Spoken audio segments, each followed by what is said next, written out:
श्रीनगर। ममलिकती वजीर बराए ज़राअत कैलाश सिंह ने किसानों और ज़रूरी क़वानीन के हवाले से न्यूज़ 18 से खास बातचीत की।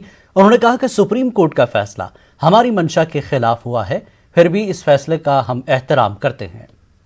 चौधरी इस वक्त हमारे साथ बात करने के लिए मौजूद हैं। सर, सुप्रीम कोर्ट ने जैसा फैसला सुनाया, आप लोग को क्या लगता है जब कानून को रोक लगा दी गई है तो कहीं ना कहीं क्या सरकार बैकफुट पर है? ऐसा है कि इस निर्णय के बाद मुझे ऐसा लगता है कि ये निर्णय हमारी इच्छा के विरुद्ध हुआ है। हम तो चाहते थे कि इस बिल के ऊपर किसी प्रकार की रोक नहीं लगे कानून के ऊपर, लेकिन उसके बावजूद भी सुप्रीम कोर्ट का निर्णय वो सर्वमान्य है और हम उसके निर्णय का स्वागत करते हैं।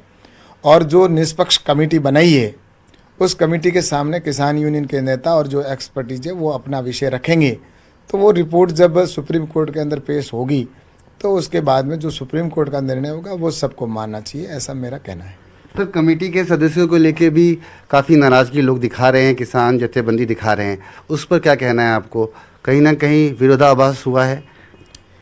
किसान यूनियन के नेताओं का जिस तरह से कहना है कि ये जो कमेटी के मेंबर हैं इन्होंने कहीं न कहीं पहले बिल का समर्थन किया है।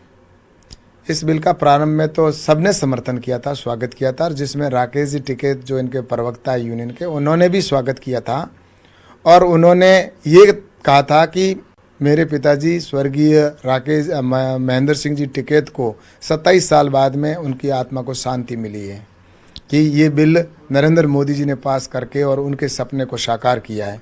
तो मैं सोचता हूँ कि ऐसे कई और भी नेता हैं जिन्होंने इसका समर्थन किया पहले, लेकिन आज